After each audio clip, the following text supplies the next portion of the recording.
തന്റെ പത്രിക തള്ളിച്ചതാണ് എന്ന് പറയുന്ന നടൻ ജോയ് മാത്യു തിരഞ്ഞെടുപ്പ് കഴിഞ്ഞ് അതിന്റെ കാരണം മനസ്സിലാകുമെന്നും ജോയ് മാത്യു പറഞ്ഞു.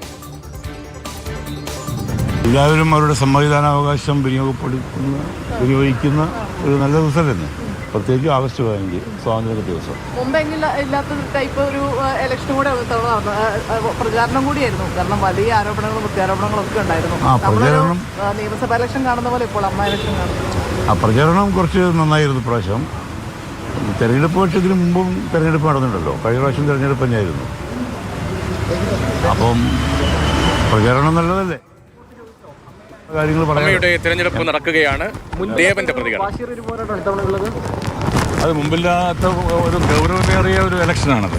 വാശിയല്ല, ഗൗരവമേറിയ ഒരു ഇലക്ഷനായിട്ട് എനിക്ക് തോന്നുന്നു. അതാണ് എനിക്ക് തോന്നുന്നത്. എല്ലാവരും എനിക്ക് വേണ്ടി പ്രാർത്ഥിക്കുക. Thank you. പ്രസിഡന്റ് സ്ഥാനത്തേക്ക് മത്സരിക്കുന്ന ദേവന്റെ പ്രതികരണമാണ്. ശ്വേതാ മേനോനും ദേവനും തമ്മിലാണ് പ്രസിഡന്റ് സ്ഥാനത്തേക്കുള്ള മത്സരം നടക്കുന്നത്. കൊച്ചിയിലെ ഹോട്ടലിൽ വോട്ടെടുപ്പ് തുടങ്ങി. ഉച്ചയ്ക്ക് 1 മണി വരെയാണ് വോട്ടെടുപ്പ്. അതിനുശേഷം വോട്ടെണ്ണൽ നടക്കും.